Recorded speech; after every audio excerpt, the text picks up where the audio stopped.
Hama-hama merek makroni ya. Makroni sponsor Ahimugi itu mah. Kelas 5 mana? Kelas 5.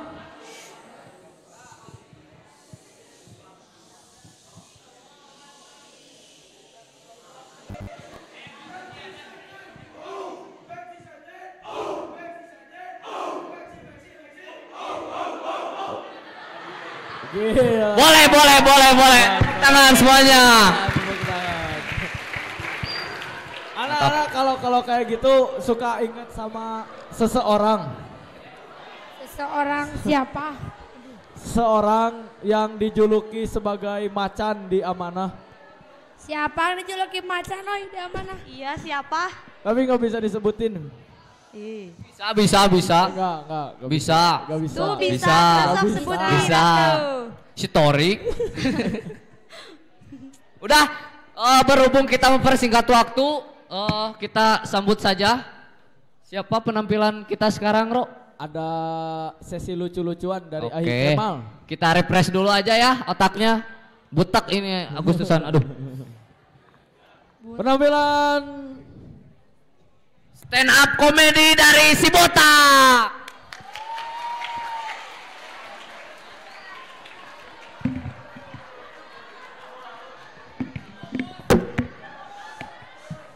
Gara-gara Ai Coro, anak-anak Banin jadi ultras sama kasual semua. Yel-yelnya, apa? Fiksi, bukan fiksi primis. Apa ente? Maxi excited, ultras. Terus apa tadi? Ada yang hemha. Terus ada yang apa? Tadi kelas 2 apa? Hah? Huha. Enggak, udah. Oke, langsung aja. Bismillahirrahmanirrahim. Assalamualaikum warahmatullahi wabarakatuh.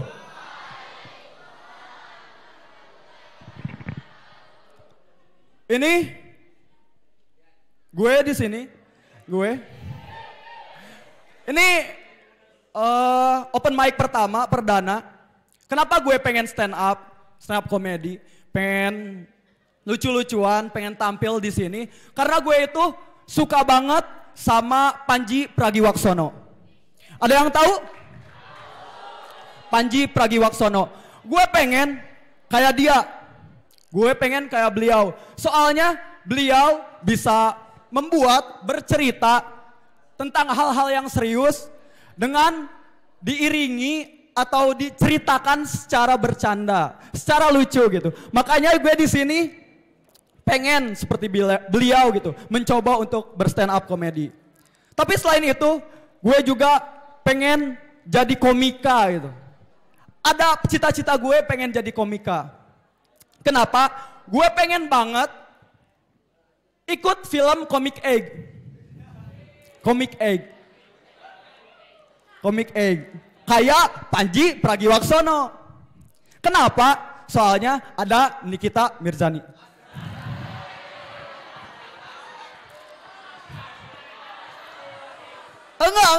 Enggak. Soalnya Nikita Mirzani terkenal, bro. Sis. Terkenal. Kalau misalkan gue bisa ikutan gitu. Ikutan apa? Syuting sama dia, gue juga ikut terkenal gitu. Gue pengen jadi komika yang emang bener-bener terkenal di seluruh dunia, seluruh Indonesia. Dan orang-orang kenal gue gitu. Aminkan dong. Butuh perkenalan gak? Butuh gak? Perlu? Masa gak ada yang tahu? Ini? Gak ada yang tahu? Suka stand up komedi gak?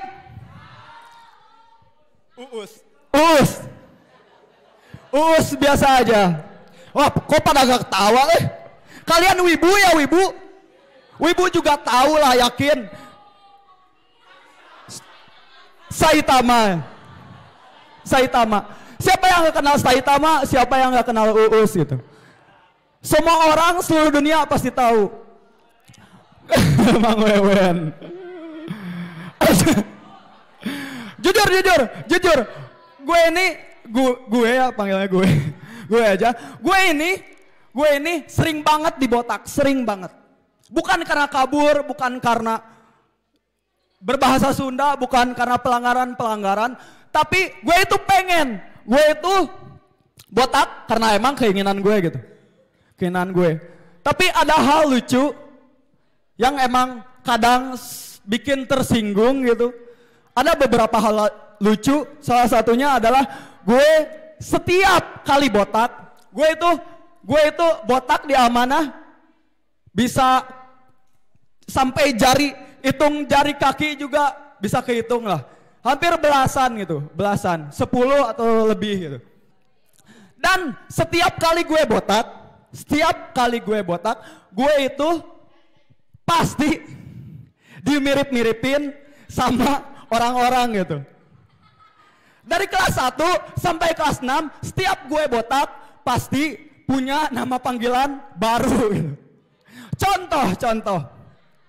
Pertama kali gue botak, gue disebut Uus. Terus kelas 2, gue disebut Saitama. Kelas 3 dan seterusnya gue disebut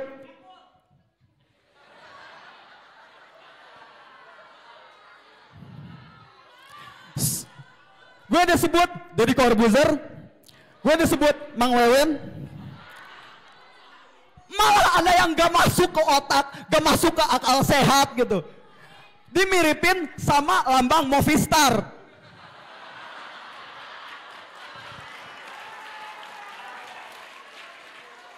Gimana? Masuk gak sih ke otak gitu? Lambang Movistar, lambang merek bukan sih? Oh iya. Sponsor, endorse. Dia mirip-miripin sama tulisan Movistar karena rambut gue bentuknya M.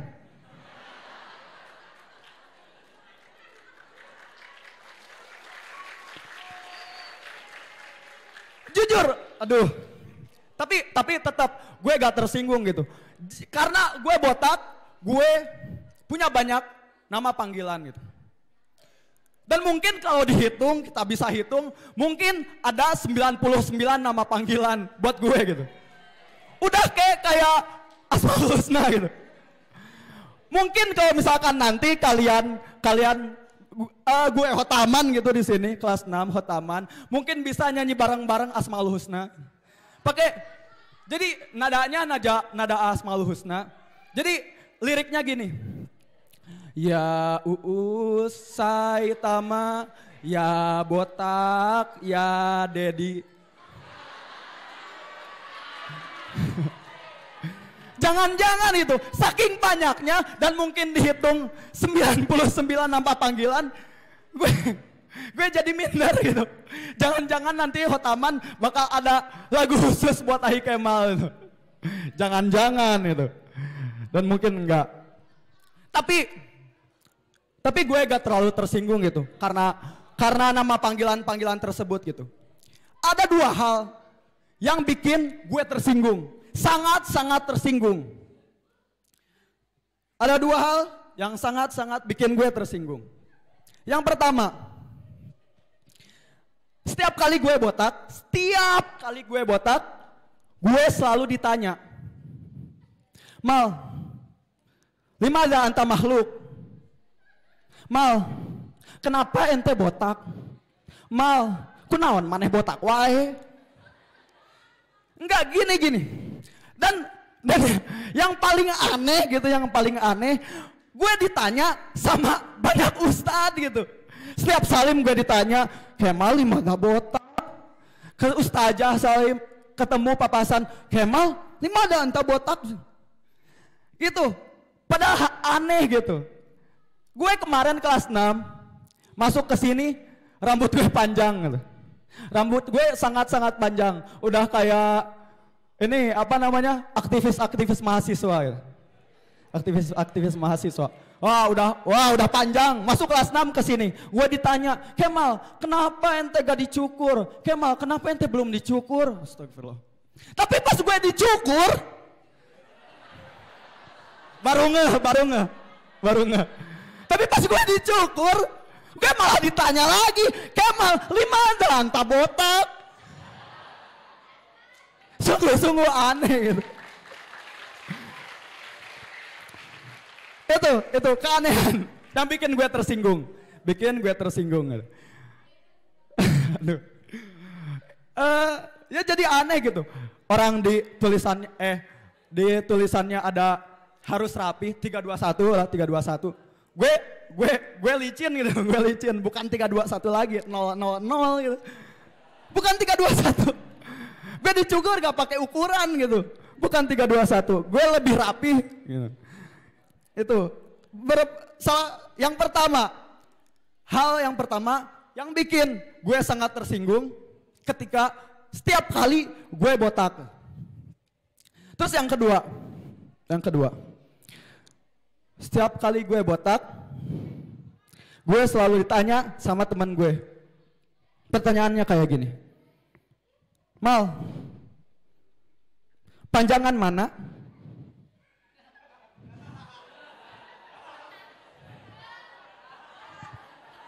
Panjangan mana?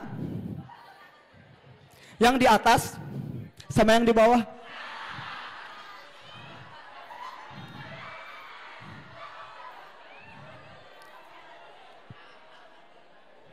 Kemal, panjangan mana? Yang di atas sama yang di bawah?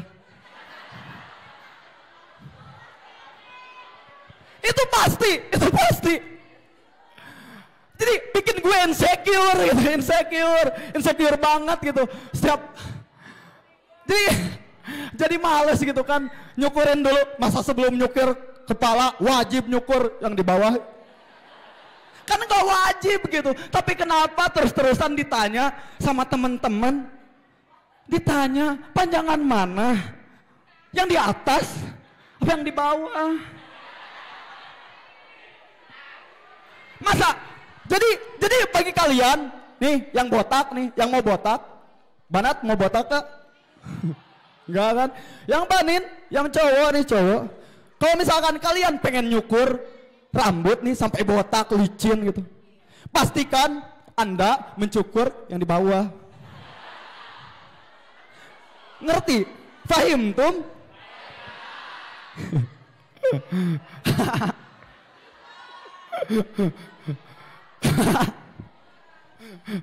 Itu dua hal yang bikin gue merasa tersinggung gitu.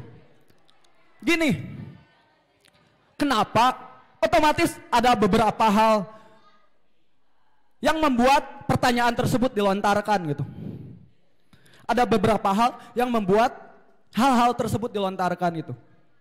Yang gue tangkap karena botak itu sering diisukan atau distigmakan bagi orang-orang yang sering melanggar. Orang-orang botak sering sekali distigmakan, anak pesantren yang botak sering sekali, anak sekolah. Orang-orang botak, anak sekolahan sering kali distigmakan sebagai orang-orang pelanggar. Gue juga sih pelanggar, cuman gak ketahuan. Itu sering sekali distigmakan.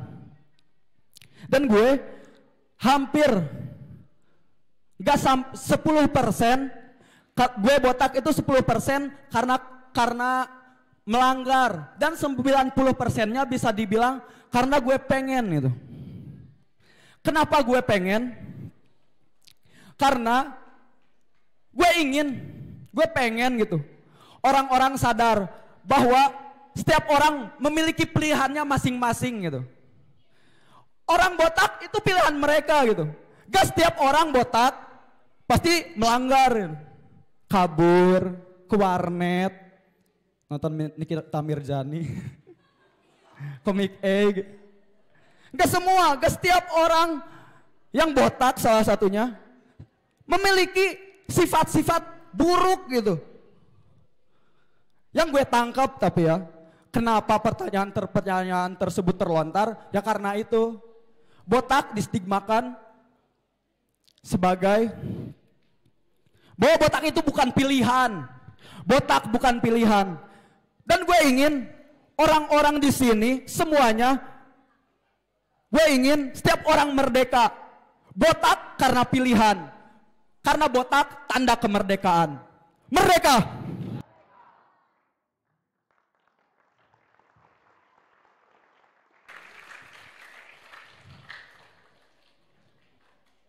Gue belum sebutin nama gue siapa. Nama gue Kemal Firdaus. Terima kasih semua. Wassalamualaikum warahmatullahi wabarakatuh.